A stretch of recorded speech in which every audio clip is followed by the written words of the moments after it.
ஓம் விக்னேஸ்வரா போற்றி, ஓம் நவக்கிரக அருளை போற்றி. கடகராசி நேயர்களுக்கு வணக்கம். கடகராசிக்கு நல்லா இருக்குங்க. கோச்சார நிலைமைகள் நல்லா இருக்குது. கிரக நிலைகள் நல்லா இருக்குது. உங்கள் ராசியில் புதன் பிரவேசிச்சிருக்கிறாரு. புதன் இயற்கை சுபர், தனித்த புதன்.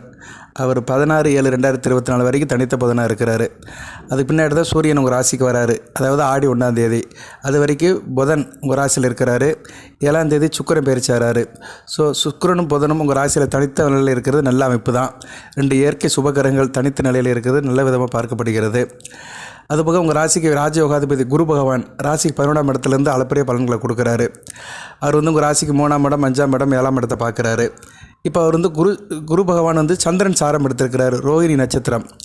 பொதுவாகவே கடகராசிக்கு யோகம் தருகிற ராசிகள்னு பார்த்தோம்னா ராசி மண்டலத்தில் கன்னி, மகரம், ரிஷபம் இந்த 3 ராசியில் கிரகங்கள் இருந்துச்சுன்னா கடகராசிக்கு நல்ல யோகம் நடக்கும். இந்த 3 ராசிலையும் கிரகங்கள் சஞ்சரிக்கும் போது கடகராசிக்கு நல்ல யோகம் நடக்கும். ஏன்னா இந்த 3 ராசிலுமே கடகராசிக்கு வேண்டிய நட்சத்திரங்கள் இருக்கும். சூரிய, சந்திர, செவ்வாய் நட்சத்திரங்கள் இருக்கும். சூரியன் கடகராசிக்கு 2 கூடியவன், தன, குடும்ப, வாக்குஸ்தானாதிபதி. அதுபோக அவங்க ராசிநாதன் சந்திரனுக்கு நண்பர். அதுக்கடுத்து செவ்வாய் கடகராசிக்கு ராஜயோகாதிபதி. அவர் உங்கள் ராசிக்கு 5-10 கூடியவன், நல்ல பலன்களை கொடுப்பார். கடகராசிக்கு நல்ல பலன்களை கொடுப்பார் ராஜயோகாதிபதி. அவருடைய நட்சத்திரமும் இருக்குது. இந்த 3 ராசிலையும் இருக்குது. அதுக்கடுத்து சந்திரன் நட்சத்திரமும் இருக்குது. உங்கள் ராசிநாத நட்சத்திரமும் இருக்குது. ரிஷபத்திலையும், கன்னியிலும், மிகாரத்திலையும் இந்த 3 ராசிலையுமே நிலராசிகள் 3மே. அந்த 3 நிலராசிகளுமே கடகராசிக்கு எப்போயுமே ஒரு உதவி பண்ணும். இதில் ஒரு லாஜிக்கை பாருங்கள். நிலராசி நீர் ராசிக்கு உதவி பண்ணும். ஏன்னா நிலத்தில் தான் நீர் இருக்கும். சரியா? எப்படி இருக்குது பாருங்கள். வேத ஜோதிடத்தில் ஒரு அமைப்பு எப்படி இருக்குது பாருங்கள். நிலமும் நீரும் ஒத்து போகும். நிலத்தை தோண்டினோம்னா நிலத்துக்குள்ளே நீர் இருக்கும். ஸோ அதனால் நில ராசிகள் கடகராசிக்கு ஒத்துப்போகும். கன்னி, மகரம், ரிஷபம் இந்த 3 ராசியுமே கடகராசிக்கு எப்போயுமே ஒத்துப்போகும். அதுபோல் அந்த 3 ராசியில் உள்ள நட்சத்திரங்களும் உங்களுக்கு ஒத்துப்போகும். இது ஜோதிட அமைப்பில் இருக்குது. அந்த ராசி மண்டலத்தில் இந்த அமைப்பு இருக்குது. வேத ஜோதிடத்தில் இந்த பொருத்தம் இருக்குது. இப்போ ரிஷபத்தில் தான் குரு இருக்கிறாரு. உங்கள் ராசிக்கு பாக்கியாதிபதி 6-9 கூடியவன் குரு பகவான் இருக்கிறாரு. ரோஹிணி நட்சத்திரத்தில் இப்போ சாரம் பண்ணுறாரு. நல்ல விதமாக பார்க்கப்படுகிறது. ஆணி 13 நேற்றுலேருந்து இப்போ அவர் ரோஹிணி நட்சத்திரம் எடுத்திருக்கிறாரு. அதாவது இங்கிலீஷ் டேட்டில் சொன்னோம்னா 27/6/2024 அவர் ரோஹிணி நட்சத்திரத்தில் எடுத்திருக்கிறாரு. சுபவருக்கு எடுத்திருக்கிறாரு. நல்ல வித பலன்களை அடுத்த காலத்தில் கொடுக்குறாரு. ஸோ உங்கள் ராசிக்கு 6-9 கூடையவன் ராசிநாத நட்சத்திரம் எடுத்திருக்கிறாரு. கூடுதல் சிறப்பு தான். நல்லாயிருக்கும் உங்களுக்கு. சரி, அந்த காலகட்டம் மிகச்சிறப்பாக பார்க்கப்படுகிறது. கையில் காசு பணம் நல்லாயிருக்கும். சேமிப்பு சிறப்பாக இருக்கும். சேமிப்புறதுக்கு நல்ல ஒரு காலகட்டமாக இருக்குது. நல்லா சேமிங்க. உத்தியோகத்துக்கு போகிறவங்களுக்கு மிகச்சிறப்பாக இருக்கும். குறிப்பாக உத்தியோகத்துக்கு போகிற பெண்கள் மிக நல்லா இருப்பீங்க. சரியா? சந்தோஷமாக இருப்பீங்க. நல்லபடியாக போயிட்டு வருவீங்க. வேலை பார்க்குற இடத்துல ஒரு இணக்கம் இருக்கும். உடன் வேலை பார்க்குறவங்க உங்களை அனுசரித்து போவாங்க. மேலதிகாரியோட ஆதரவு இருக்கும். நல்லாயிருக்கும். அதுபோக இசை பிரியர்களுக்கு நல்லாயிருக்கும். இசை சம்மந்தப்பட்ட துறையில் இருக்கிறவங்க, அது திரைப்படமாக இருந்தாலும் சரி, தனியார் துறையாக இருந்தாலும் சரி, எந்த இடத்துல இருந்தாலும் சரி, இசை சம்மந்தப்பட்டவர்களுக்கு மிக நல்லா இருக்கும். உடம்புல மனசில் ஒரு தைரியம் இருக்கும், துணிவு இருக்கும், நல்லாயிருக்கும். வண்டி வாகனம் மாற்றுறதா இருந்தால் இந்த காலகட்டத்தில் நீங்கள் மாற்றிக்கலாம். சரியா நேர்களே? அது நல்ல விதமாக பார்க்கப்படுகிறது. அதிர்ஷ்டத்தின் முழு ஆதரவு இருக்கும். குரு சந்திர யோகம் சொல்லுவாங்க. குரு சந்திரன் இணையிறது நல்ல அமைப்பு. குரு பகவான் சந்திர சாரத்தில் போகிறது நல்லது. உங்கள் ராசிநாதன் சாரத்தில் குரு போகிறது உங்களை நல்ல ஒரு மேம்படுத்தும். நல்லா இருப்பீங்க. மனதாலும் உடலாலும் நல்லா இருப்பீங்க. ராசிங்கிறது மனது உடல் தான். சந்திரன் மனோகாரகன், உடலையும் குறிக்கிறவர் தான். அதனால் இந்த கடகராசிக்கு அடுத்த வருகின்ற காலகட்டத்தில் உங்களுக்கு மனதாலும் உடலாலும் நல்லா இருப்பீங்க. அதுபோக ராசியில் புதன் இருக்கிறாரு. புதன் உங்கள் ராசிக்கு பயிற்சி ஆகிட்டார். புதன் பயிற்சியாகி ஒரு 2 நாள் ஆச்சு. புதன் உங்கள் ராசியில் இருக்கிறது மிகச்சிறப்பாக பார்க்கப்படுகிறாரு. 7ஆம் இடத்தை தனித்து பார்க்குறாரு. கணவன் மனைவி உறவு நல்லாயிருக்கும். குடும்பத்தில் இவ்வளோ நாளாக இருந்த பிரச்சனைகளை தீர்த்து வைக்கப்படும். திருமணம் தேடுறவங்களுக்கு திருமணம் நல்லாயிருக்கும். தனித்த புதன் இயற்கை சுபர். அவர் ராசியில் இருக்கிறது கூடுதல் சிறப்பு. குறிப்பாக ஆயிலி நட்சத்திரத்துக்காரங்களுக்கு கொஞ்சம் நல்ல ஒரு மாற்றம் இருக்கும். இந்த அஷ்டம சனியில் உங்கள் நட்சத்திரநாதன் உங்கள் ராசியில் பிரவேசிக்கிறது நல்ல அமைப்பாக பார்க்கப்படுகிறது. ஆயிலி நட்சத்திரத்துக்காரங்களுக்கு புதன் உங்கள் ராசியில் இன்னும் கிட்டத்தட்ட அவர் ஒரு 20 நாளைக்கிட்ட இருப்பார். ஏன்னா புதன் ஒரு 25 நாள் இந்த ரேஞ்சில் தான் அவர் பயிற்சி ஆயிடுவார். ஏன்னா புதனுடைய காலகட்டம் கம்மியாக தான் இருக்கும் கடகராசியில். அவர் இருக்கிறாரு. இந்த பயிற்சியில் கொஞ்சம் கூடுதலாகவே இருக்கிறாரு. சரியா? கூடுதலாகவே இருக்கிறாரு. இன்னும் 1 மாத காலத்துக்கு மேலே உங்கள் ராசியில் தான் இருக்கிறாரு. சரியா நேரில்? நல்ல விதமாக தான் பார்க்கப்படுகிறது. அவருடைய இருப்பு உங்களுக்கு நல்ல ஒரு அமைப்பை கொடுக்கும். சரியா? புதன் நீடித்து இருக்கிறார் கடகத்தில். புதன் வந்து நல்ல மாதக்கணக்கில் இருக்கிறாரு. நான் வந்து புதன் பயிற்சிக்கு வந்து தனியாக ஒரு வீடியோ போடுறேன். ஏன்னா புதன் வந்து ஒரு முக்கியமான கிரகம். இந்த வீடியோ பதிவில் குருவை பற்றி தான் நான் கண்டென்ட் கொடுக்க போகிறேன் உங்களுக்கு. குரு உங்கள் ராசிக்கு 6, 9 கூடையவர் வந்து உங்கள் ராசிநாதன் சாராக எடுக்கிறது கூடுதல் சிறப்பு தான். அதுபோக புதனுடைய தெய்வம் இருக்குது. 7ஆம் இடம் வலுப்படுறது. 7ஆம் இடம் வலுப்படுறதுனால என்ன, கூட்டு தொழில் பங்கு சந்தை நல்லாயிருக்கும். அதுபோக வந்து மற்றவங்களுடைய சொத்து விபத்துகள் உங்களுக்கு கிடைக்கும், திடீர் அதிர்ஷ்டம் கிடைக்கும், வர வேண்டிய பணமெல்லாம் வரும். வேலை பார்த்து ரிட்டையர்ட் ஆனவங்களுக்கு வர வேண்டிய அந்த ப்ராவிடமெண்ட், பிஎஃப் பணம், அந்த கிராஜுவிட்டி கிடைக்கிறது வாய்ப்பு இருக்குது. அரசு உத்தியோகத்தில் வேலை பார்த்தவங்களுக்கும் நிலுவை பணமெல்லாம் வரும். டிஏ பணம், அரியஸ் பணமெல்லாம் வர்றதுக்கு நல்ல ஒரு காலகட்டமாக இருக்குது.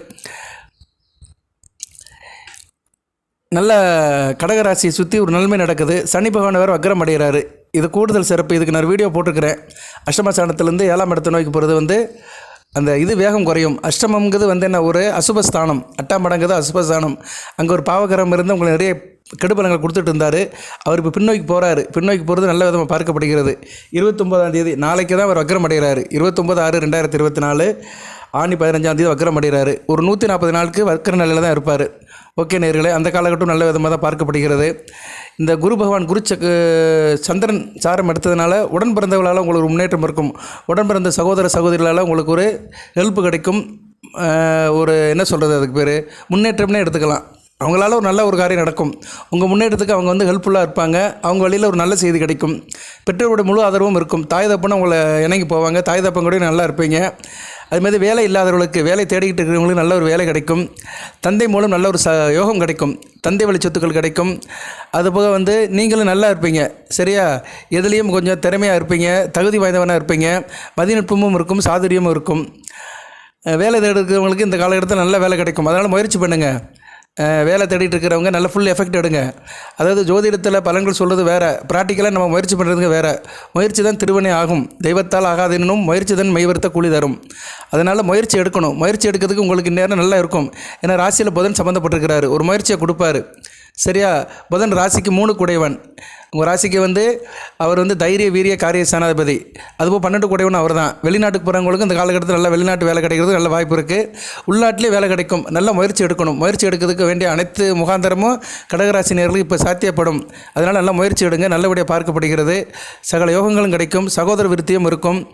தெய்வத்தின் அருளும் நல்ல நீடிச்சு இருக்குது. இப்போ கடகராசிக்கு தெய்வத்தின் அருள் பரிபூர்ணமாக இருக்குது. மகாலட்சுமி யோகம், மங்களகரம், சுபிட்சம் எல்லாமே கலந்துருக்கு. ஏன்னா 11ஆம் இடத்துல குரு வந்து சந்திரன் சாரம் வாங்கியது மிகச் சிறப்பு தான். இப்பயும் சந்திரன் வந்து அமாவாசை சந்திரனாக நோக்கி போயிட்டுருக்கிறாரு. ஏன்னா பௌர்ணமி முடிஞ்சு அமாவாசை நோக்கி போயிட்டுருக்கிறாரு. இன்றைக்கி உங்கள் ராசிக்கு வந்து எத்தனாம் இடத்துல இருக்கிறாரு? இன்றைக்கி ராசிக்கு வந்து அவர் வந்து 8ஆம் இடத்துல இருக்கிறாரு. ஆமாம், பூரட்டாதி நட்சத்திரம் கும்பத்தில் இருக்கிறாரு. கும்பத்தில் இருக்கிறதுனால இன்றைக்கி வந்து சந்திராட்சமம் தான். இன்றைக்கி வந்து கன்னிராசிக்கு வந்து சந்திராட்சமம் தான். பூசம், ஆயில்யம் கொஞ்சம் கவனமாக இருக்கணும். சரியா, இன்றைக்கி இன்றைக்கி பொழுது முடிஞ்சு போச்சு. நாளைக்கு வந்து ஆயிலிய நட்சத்திரத்துக்கு இருக்குது. அதனால் 29/6/2024 ஆயிலிய நட்சத்திரத்துக்காரங்க கொஞ்சம் கவனமாக இருங்க. சந்திராட்சமம். புதுசாக எதுவும் செய்ய வேண்டாம். புதுசாக எதுவும் கையெழுத்து போட வேண்டாம். புதுசாக எந்த அக்ரிமெண்ட்டு, ஒப்பந்தம், அது மாதிரி அலையன்ஸ் பார்க்குறது, ஏதாச்சும் புதுசாக ஒன்று ஆரம்பிக்கிறதே செய்ய வேண்டாம். ரொட்டீனாக செய்கிறதே செய்யுங்க ஆயிலிய நட்சத்திரத்துக்காரங்க. சந்திராட்சமம் முடிஞ்சு போயிடும். நாளையோட கடகராசிக்கு முடிஞ்சிடும். அதுக்கடுத்து நல்ல நிலைமையில் தான் இருக்கும். சந்திரன் வந்து நல்ல நிலைமைக்கு போயிடுவார். சரியா, அவர் தேய்பிரை சந்திரன் இருந்தாலுமே ராசிக்கு ஒரு நல்ல நிலைமைக்கு போவார். நல்ல விதமாக தான் பார்க்கப்படுகிறது. அடுத்தடுத்து அவர் குரு செவ்வாய் சந்தித்து வருது. குருமங்கள யோகம், குருச்சந்திர யோகம் இருக்கும்.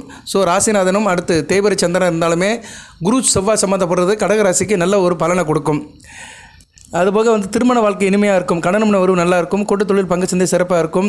பிள்ளைகளால் உங்களுக்கு முன்னேற்றம் இருக்கும். புத்திர வகையில் நல்ல ஒரு ஏற்றம் இருக்கும். பிள்ளைகளோட படிப்பு, திருமண வாய்ப்பு, வேலை வாய்ப்பு நல்லா இருக்கும். வயதுக்கு ஏற்ற மாதிரி இப்போ கன்னிராசியில் ஒரு 60 வயசில் இருக்கிறாருன்னா அவங்களுடைய குழந்தை திருமண வாய்ப்போ இல்லை குழந்தைகள் வாழ்க்கையிலேயும் நல்ல காரியங்கள் நடக்கும்.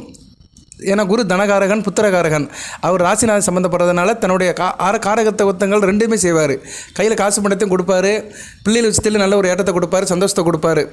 பிள்ளைகளோட வயதுக்கு ஏற்ற மாதிரி குறைஞ்ச வயசு பிள்ளைகள்லாம் நல்லா படிக்கும். சரியா, ஒரு பையன் 30 வயசில் இருக்கானா நல்ல வேலைக்கு போய்ட்டு வீட்டுக்கு காசு கொடுப்பான். அவ்வளோதான்.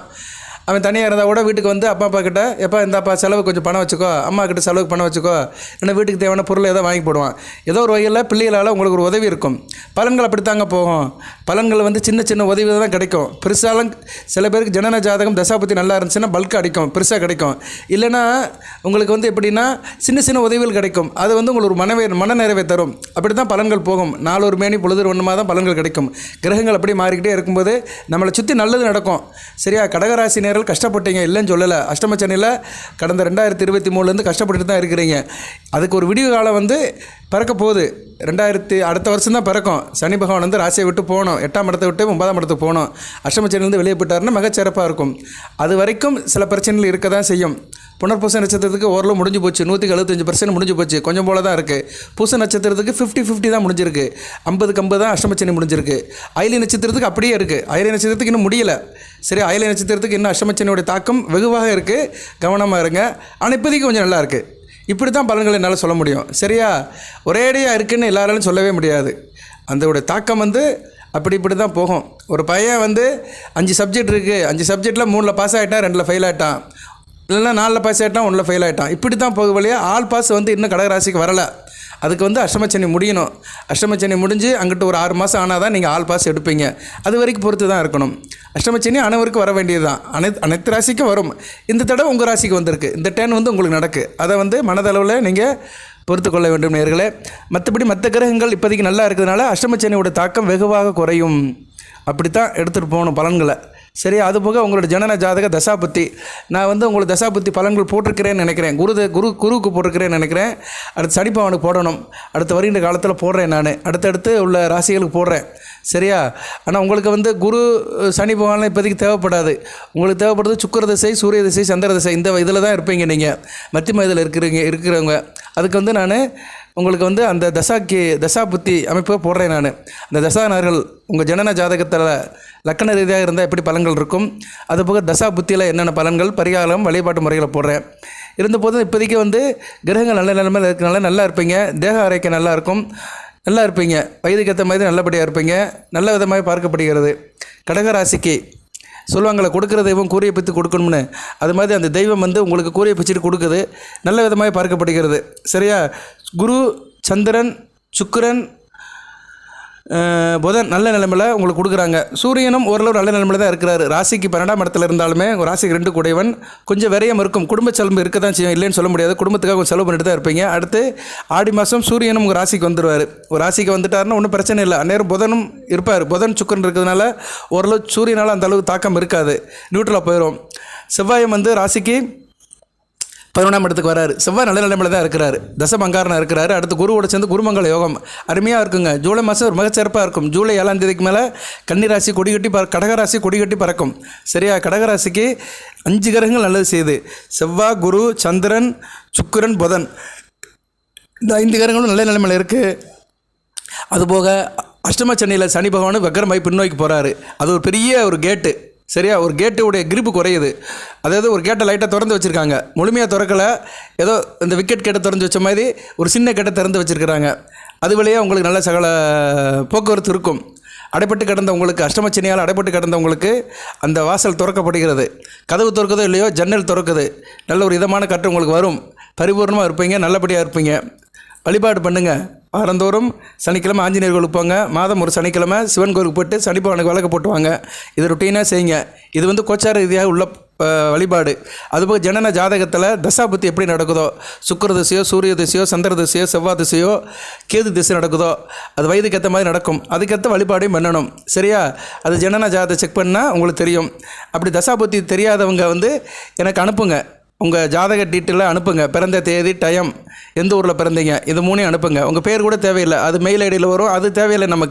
நமக்கு கண்டென்ட் தான் முக்கியம், காரியம் தான் முக்கியம், வீரியம் முக்கியம் இல்லை. அதனால் உங்கள் பேர் எனக்கு தேவையில்லை. உங்கள் பிறந்த தகவல் அனுப்புனீங்கன்னா உங்களுக்கு என்ன தசாபுத்தி நடக்கு, அதுக்கு என்ன தெய்வத்தை வழிபாடு பண்ணலாம்னு கண்டிப்பாக நான் சொல்லுவேன். நான் நிறைய நேரம் அனுப்புகிறாங்க, அவங்களுக்கு நான் பார்த்து சொல்கிறேன்.